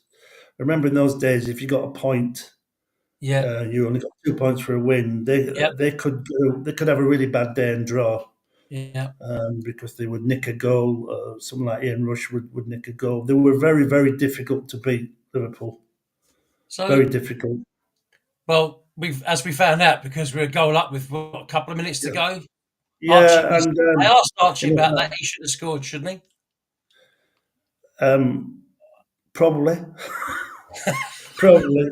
I think he would have normally have scored that chance, Yeah. and then typical Weren't you injured Liverpool. in that game? Yeah, I got injured in the first half. I got Graham Souness sort of went slightly over the top on me. Took a great big slice of my leg. Yeah, I think he's got it on his Made a mess of mantelpiece me. along with his Yeah, Champions League medals. And yeah. Unfortunately, in those days, we only had one sub, and Mike Varney wanted me to come off at half time, but Keith says I've got to wait because I think he had one or two other concerns, but he in the end I had to stay on. But in modern day football, there was no way I would stay on that pitch. My leg was an absolute mess. So I would have come straight off if it had been probably 4 I subs don't or know. 5 subs, Yeah, absolutely. basically, if there'd been 2 subs, I would have come off. But there was only Right. one. Yeah. That was the Who thing. was the sub? Do you remember? The sub that day was it not Terry Gibson? No, I think so. I think it was Terry Gibson. Got a feeling he came on. I think so. Brooks, he So, wasn't. so yeah. we've got to the final. We lost that. It went to extra time, and we lost 3-1. Yeah, Now yeah. we, Well, we, we played well. We should have won. We should have won. We Yeah, had a chance to win the game. We should have won. And then when it got to extra time, you sort of sense that we were out on our feet a bit, and the momentum was with them.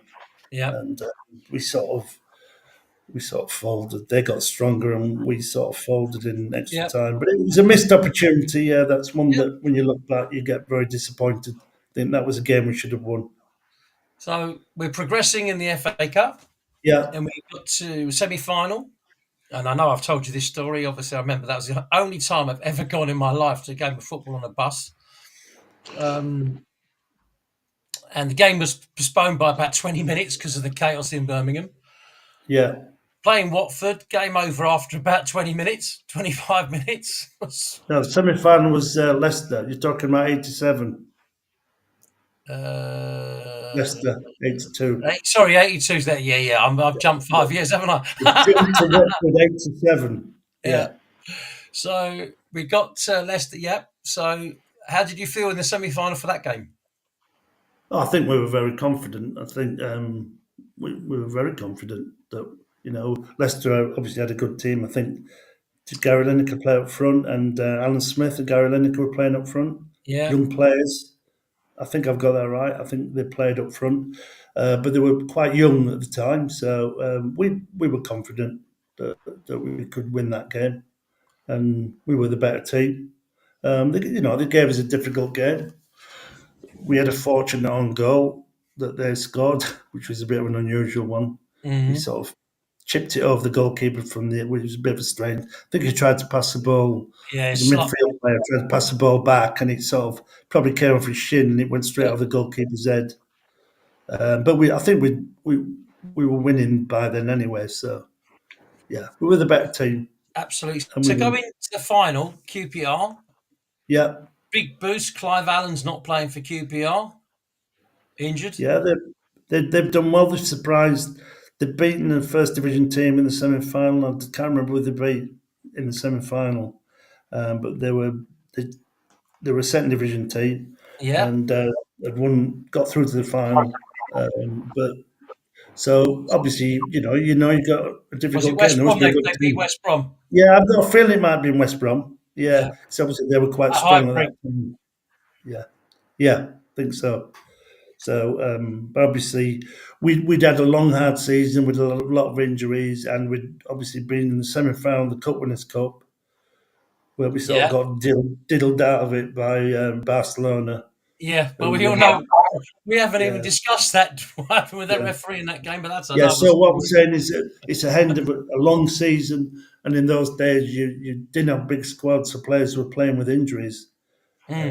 Keith had to rest quite a few players before the FA Cup final and bring in some young players because he had no choice. He just had to give players rest, because they were carrying injuries. So come the day of the final, is it a bit like, well, we were here last year, lads, we can do this again, or were you expecting to win it? Again, confident. I thought it was a good game. I remember it was quite a hot day on the first game. First game? Yeah, I think it was a hot day. They played well. We played. It was a good game. I thought it was quite an exciting game. We thought we were going to win, but we conceded another late goal. I think it came from a throw-in or something. It was a bit of poor defending. Scored about a minute before the end. Yeah, and a bit of a kick in the teeth because we thought we'd done enough to win. And then here we go again. We're going for a replay. Yeah, Robbo played in midfield. Yeah, did very well in that position. Yeah, and then of course Glenn took his penalty and tucked it away. Yeah, but in that second half, we were struggling big time because we were carrying injuries. We were tired. A lot of players had played a lot of games in a short space of time, and we sort of ran out of legs, and we were hanging on. And I think they hit the crossbar and maybe hit the post. They had a few very near misses. They did have a few near misses, I know. They sort of got on top of us toward the end of the game. Yeah, we're I think a bit fortunate. A bit fortunate in that second half to hang on. So quite lucky. FA Cup winner twice, League Cup runner-up. Yeah. You're playing in Europe every year. Yeah. It's quite a good performance from the club. We move swiftly along to 84. Yeah. Probably for me as an individual, I would say my greatest ever night at Tottenham would have been that night because I was in America the morning before, so it was quite an effort to get there, as you know. That run to get to the UEFA Cup final, a lot of people don't know this, and it's one of the things I looked up in the stats. I do believe I'm right in saying this, that the only time, so Spurs every round played the winner of the league of the club, whichever club we played, they won their league the year before. No, I think Mickey said that recently, didn't he? He said that they were the top of their league. They were top of their league, or they'd won. Yeah, they hadn't won the league because obviously that would have been turned. Been in the champion, top of their league Cup when we played. I think they were top of their league at the time we played. Yeah, every single one. Yeah, I mean, basically in those days, if you didn't win the league, you played in the UEFA Cup. There was only one place in the European Cup. Everybody else, and often what would happen, the team that won the league the season after might struggle a bit, and the team that came second the previous year, that might be in third, was the team invariably would go on and win the league the year after. Not being in Europe. A lot of the leagues in those days they were a bit more even. There were more teams that could win the league in the various countries. Because the money was more sort of evenly spread around. One or two teams didn't necessarily dominate in various countries. So we played Bayern Munich, for example. They were top of their league. We played Hajduk Split. They were top of their league. Obviously, Anderlecht were the best team in Belgium, but obviously hadn't won the league the previous season. But we're in the previous year's final, weren't they, Anderlecht? Yep. Did they win it the year before? The year before. So you were playing, So you were playing top teams. Austria Vienna were the top of their league, and not the Irish lot. So I don't know. Is it Drogheda? We played Drogheda that year. I think it was 8-0 or something. Drogheda, yeah. So I'm conscious of the time, and we are going to run over, and I hope that Tara doesn't mind, because I think we get a bit of bonus time for every now and then. She says no. Have we got to wrap this up? No.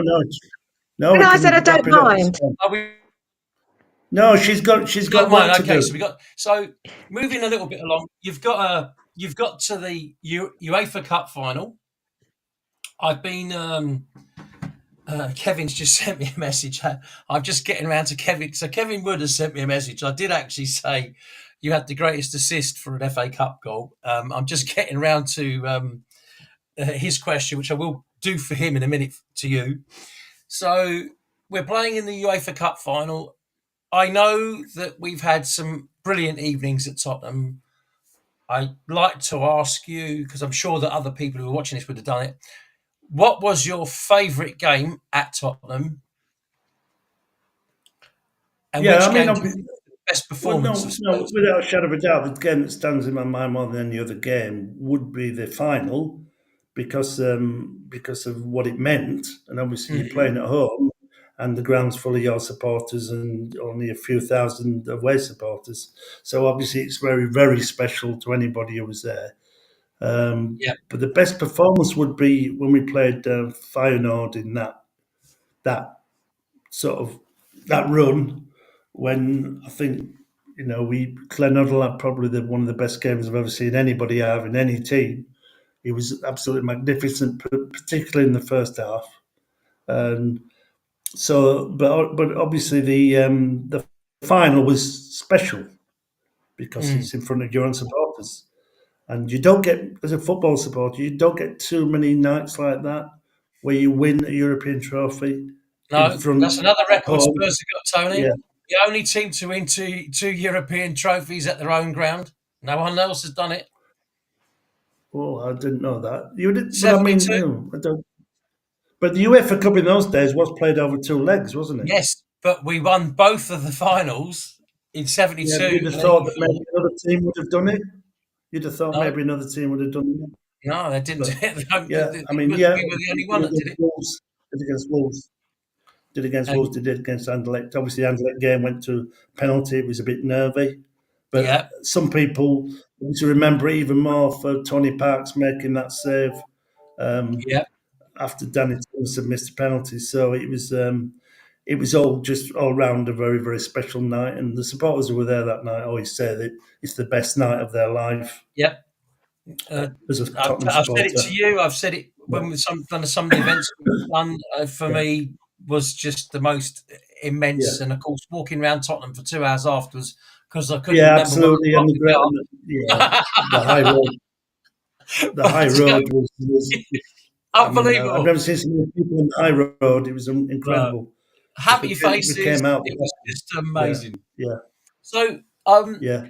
Kevin's asked me to ask you, what do you think was your best ever goal for Spurs? Okay, then, yeah, okay. I didn't score that many, but yeah, my best goal was definitely against Ajax in the Cup Winners' Cup of that year, the year 81, 82. We played Yeah, Ajax, who was supposed to be one of the great, best young teams in Europe, and we battered them over two legs. We beat them. Well, I don't know. We did 4-2 at home, and we won away from home. yeah. So we won on aggregate by some massive score. They were 7-1, I supposed think, to have some of the 7-2. yeah, yeah. I scored in the second leg, and just sort of buried it in the top corner and just hit it first time. Normally, it would have gone 10 yards over the stand, but on this occasion, it went in the top corner.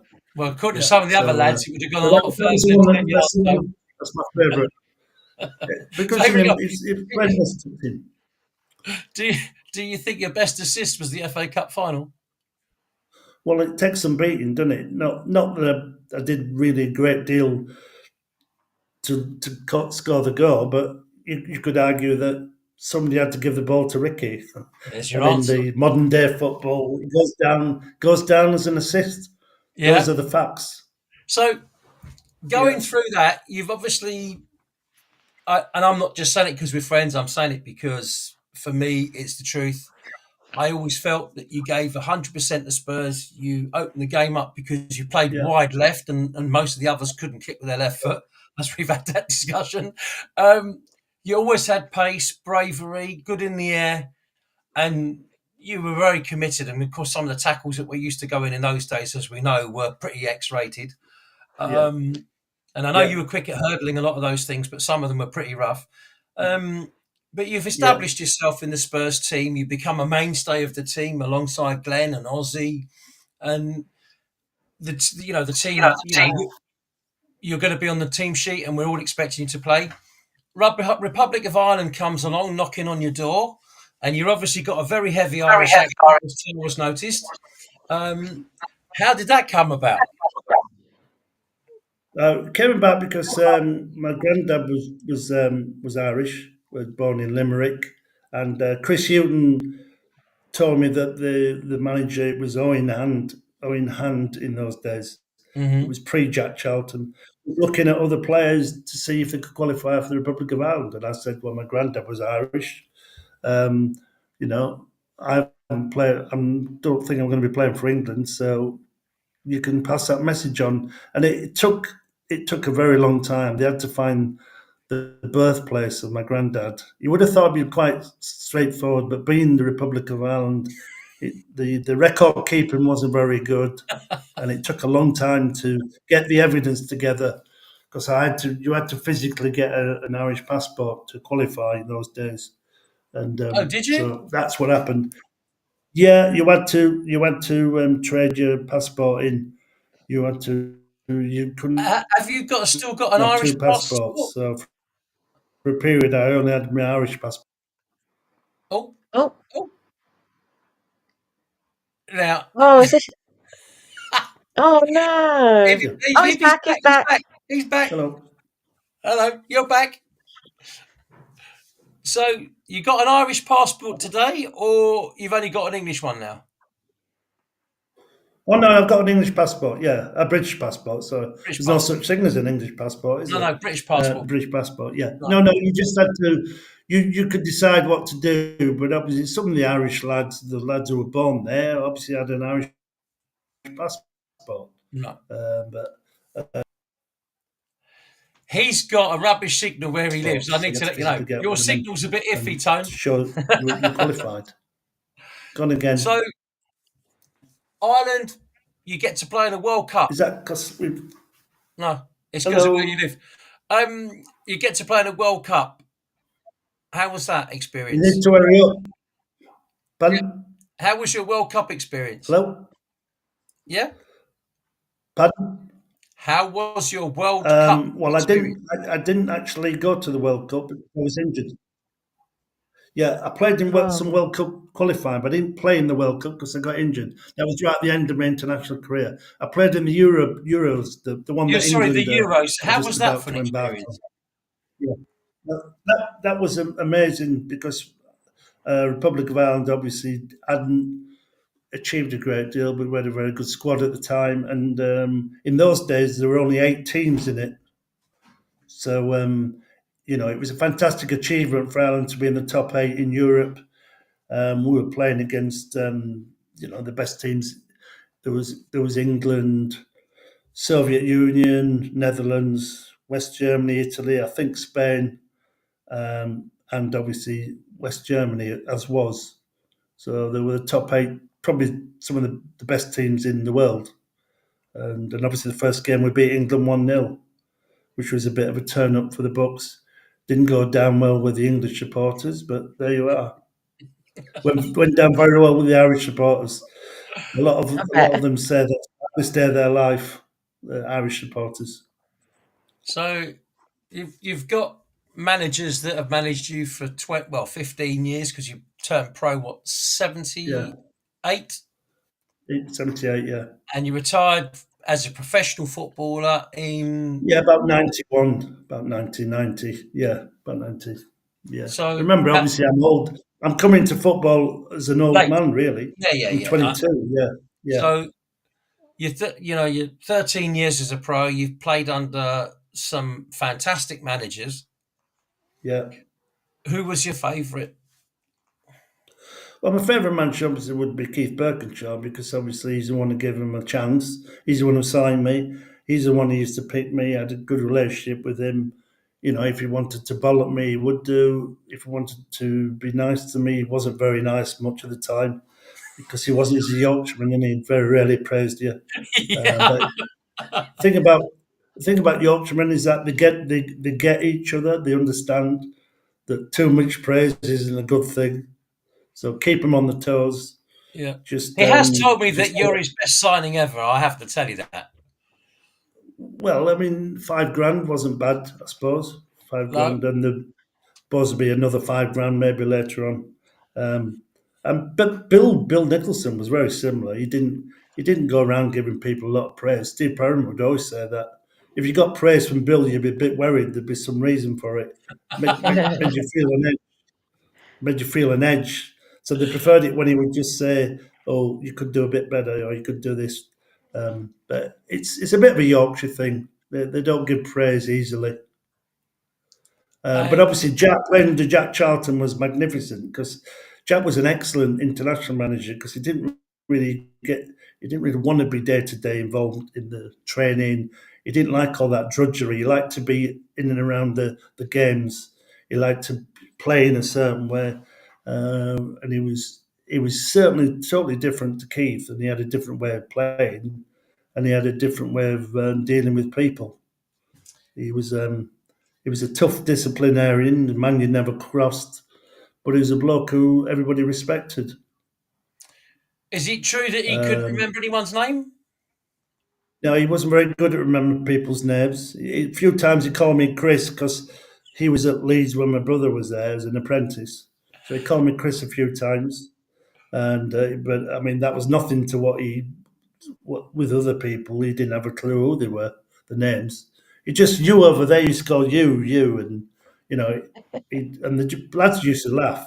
They knew who he was talking about, but sometimes he'd just say Is you it Liverpool lad or is something. it true that he used to ask somebody how tall he was, and he say if you're below 5 foot something, you're in the short ass corner, and if you're over 5 foot 10, you're with a long streak of piss corner. Is that right?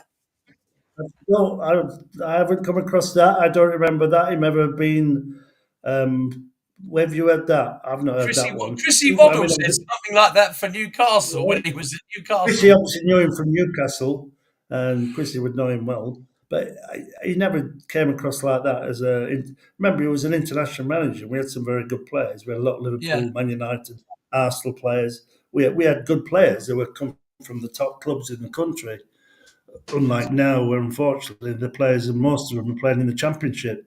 Mhm. So in those days, they were coming from the top teams in the country. So, So I but think it's Jack possible he showed couldn't like remember the people's respect. names. That's definitely right that he No, couldn't he remember. wasn't good. No, no, no. No. He was hopeless. He was hopeless for names. Because Hopeless. Chris He did tell would me get that at them all wrong. Newcastle he never knew who the goalkeeper was for the whole season. Yeah, he could. But I've heard that story. He couldn't remember who it was. Who I don't know who the goalkeeper was, but he was. I He think wasn't good I with think names it was either. Shay Given. That were complicated. It might have been Yeah, Shay Given. yeah. He was. It was might have been Pavel Srinicek. He's another Oh one yeah, who's he no was in longer with goal for us. them as well. Yeah, I know yeah. when he was. Yeah, Jack. Obviously, Jack's no longer with us, but Jack used to get on pretty well with everybody. And the only person I ever seemed to have a bit of a row with were the Arsenal players, Liam Brady and David O'Leary. They just had they had little sort of disagreements. David once didn't turn up for a particular game because he was doing something. It was an end of season tour. Jack never really forgave him for missing that. And him and Liam used to argue about the way football should be played. Obviously, Liam was one of the greatest players that certainly Arsenal have ever had. A world class player. He went to Italy and was outstanding when the Italian league was arguably the best in the world. Yeah. But You're Liam quite liked to play good friends with football Liam, in a aren't you? certain way, and Jack yeah. Liam was really good to me when I first started playing for Ireland. Liam was an outstanding player. Mm. Would always be available with the ball. He'd give you the ball if you're in space. Quite supportive. But they just had two different viewpoints on how the game should be played. He just wanted Liam to play higher up the pitch. Don't get the ball in his own half. But Liam wanted to get the ball wherever he could get the ball. It's just the way he played for Arsenal, and that's the way he played for Italy. But Jack didn't want that. He wanted the ball to get into the sort of the final third of the pitch fairly quickly, let's put it like that. And he wanted Liam playing higher up the pitch. And Liam didn't particularly like that. So they had disagreements on a regular So, basis. would you have said over your history with Ireland and with everybody that you were involved with, I must just tell you, I've just got to say this because it's live, yeah? So it's 20 to 6. It's now 16 minutes to 6. So I was given a tip for a horse Yeah. yesterday called Zilphi, who's just run at Kempton. I put £5 on it at 2 to 1, and it went out to 13s on Betfair, which is 12 to 1. And he's gone and won, yeah? I've had a couple of I quid on didn't, it I as didn't well. realise we're on a betting channel. Are we So supposed to be encouraging people I've not managed to to bet? nick 60 quid while I've been talking to you, Tone. And as you know, Good for you. I've got to now Yeah. split that with you. You, you owe me a bottle of red wine for doing this. Yeah. You So promised I me heard that. about that. it's also your birthday in a few weeks' Yeah. time. So you And can I'm rest expecting a assured. good bottle as well, not cheap rubbish. I'm expecting No, quality. wait, you know none of my wine is rubbish. So yeah. No, you haven't. No, but so you need to maintain that standard. Yes, only for you. Yeah, not all of my friends get what you get. So, just because I know we Right. got to close up shortly. After football Yeah, playing, you went into management yeah, um, with yeah. I Aussie, did a little bit. and I did assistant manager. Was assistant manager with Aussie at Newcastle, and that sort of ended in tears. It was a difficult job. We didn't have a lot of money. We both got sacked. Aussie went to another job. I didn't. So then I had to look for a career, a life could you have outside gone with football. Aussie? Because obviously footballers in those days didn't earn that much money. They had to find a job. Mm. Could you have gone with Aussie to another club, Uh, or didn't Aussie want? Wasn't that possible? Ozzy went to West Brom and he took. I think he wanted to take a more experience. So Keith Birkinshaw went with him as assistant, and there was talk of me maybe getting a sort of a job as a coach elsewhere in the club. Never materialised. So I made a decision. I had to find a job somewhere else. So And you did, I didn't get a job in football. I applied for a couple of jobs, but there weren't any. Wasn't successful. So I went and worked in education, but which not teaching Russian, as I said earlier. so So I had to moving work on from to work that hard. question that I've just asked you. You went into education. You finished football. You've always had your enjoyment Yeah, in football. I know you wanted to. I know you became a referee as well, and yeah. I know over the I was years we shit at bumped that into as each well. other quite a I lot. was a shit referee. I used to because I as, would argue with the players. I would always argue with them. If someone said something to me, as long as you I don't would. sit on the fence, Tone. Yeah, I don't want you sitting on the fence saying what's No, I on couldn't your cope with that. um, Yeah, I'd certainly lost my temper with a few times. I wasn't. I didn't have the right temperament to be a referee. um, when you got to the latter stages, we're in the 2000s now, and What of maybe you're life? getting a bit older. What made you decide that you wanted to write a book? Okay, so me and my brother, obviously growing up, as I said, he always wanted to be a footballer, and there was an element of I became a footballer sort of almost by chance. It wasn't planned, and he desperately wanted to be a footballer. So he got what he wanted, but he didn't maybe do as well as he wanted to at Leeds United. It was a very hard team to get into, Mm. and then he went to Hull. So maybe there was an element of he thinks I sort of fell into some success, and he could have been more successful. Could have been at a different club. Might worked out differently. So there's an element of brothers maybe doing things differently. A bit of rivalry, maybe. Never from my point of view, but so we thought we'd write a book which just explained our different sort of courses in football, how our different careers went. um, his went one way, mine went another, and so the book it's about two brothers, really. It's not just about me. There's a lot in there about him, what it was like Yeah. for him, struggling at Leeds, trying to get in the first team, and then what it was like to be a footballer in the second division, which most of his career was at Hull. That's the second tier of football for anybody who's getting confused there. That the story is really about two brothers growing up and how they got on after football as well. So it's quite an interesting story. We think it's quite interesting. We wanted to I never wanted to write a book just about me because I didn't think I was important enough. So I thought let's do something about me and my brother, and he was up for it. So that's what we did. Well, So as it's you about know, both of Tony, us. Tony, really sorry to say, but we do have to wrap it up now. we, I've No, just no, it's fine. we are going to flashed do the that. 5 minute warning. It's But that what's the Yeah. time. name of the book, Tony? Can So, you tell him to shut up for a change? It's very hard to tell him to shut up. Yeah, he's got the book there. Well done, Steve. so What's this the, is what's the Yeah. name? it's called Galvanised. Galvanised, Galvanized. Yeah, yeah. and So I can safely that's a say, picture of my brother there. yeah, I'm on on the the top, back. that's Chris. So Yeah, Tony's at the bottom in the yeah, Spurs shirt. So I can yeah. safely say, having read this book, that I found it very different from a lot of the football books that you do read. Exactly for the reason that you've pointed out, that it's not about Yeah, how wonderful my career was or yeah, look what I yeah, achieved, because you are a very down to earth person, which is probably why we get on the way we do. yeah. It's a great read. I found it really entertaining.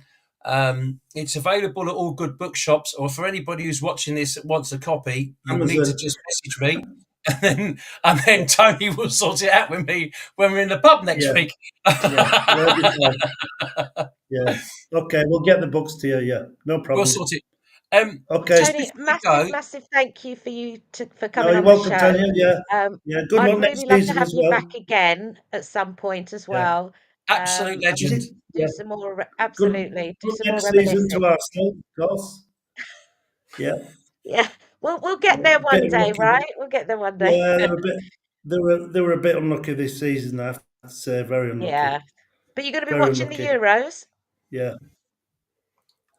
He's supporting England. Yeah, I'm not a massive England supporter really because I play for the Republic, but I will watch it. Yeah, I mean Republic out Yeah. there, so they're a long way from qualifying the Republic. So yeah, obviously I'll watch some of it, but I won't go over the top about it. Really, I'm more interested in the cricket this time of season, this time of year. Yeah. So the World Well, Cup's enjoy going on. tomorrow, and I hope the weather Will holds do. out Yeah, for you at hopefully the it won't cricket. rain. I think it's Yeah. Friday, isn't it? It's tomorrow night. Are you going tomorrow? Ali Dix just sent a Yeah, message, by the way. they're playing Essex, Middlesex So, against Essex. Oh, Middlesex. Well, good luck on that one. Tony, Yeah, I know. Yeah. on behalf of all the people on the Spurs side of things here that I've had messages from and what have you, Yeah. I knew how wonderful it would be to have you as a guest. As usual, you've you're just welcome. been brilliant. You've just been brilliant. You always are. Okay. Thank you so much for coming on. Well, And I'll thank you speak to you everyone for soon. listening in. nice to meet you. Cheers. All God the bless, best. Tony. Thank you. Bye. Cheers. Thank Thank you. Bye. Have a good evening. Bye. Bye. Bye. Bye. Bye. You just press the off button now, Tone. He's brilliant, isn't he? Bless him, a sweetheart, absolute sweetheart. But with just on the show, I don't know whether we're going to get another one in 2 weeks' time because I am on a course. We are going to These give it a drugs of shot. yours, these courses you're on, honestly. I know. We're going to give it a go, but remember last time it didn't really work out too well, but we will Yeah. try. If we don't manage in 2 weeks' time, then we'll go for the week after. That's fine. I think everyone knows with the situation with your job, what you do is life saving, and there isn't a way around it. And I know how hard it is for you to go to work at 7 in the morning, and you're still out at 2, 3 in the morning helping to save some kid's life. And at the end of the day, the program is about having a bit of fun and getting someone on like Tony's been great, but your life and what you do for other people is way more important. Oh, So, thank you. you know, I appreciate that.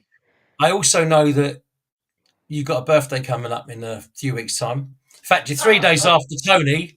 You're 3 days after Tony, only he's going to be 68 and you're only going to be 72. Yeah,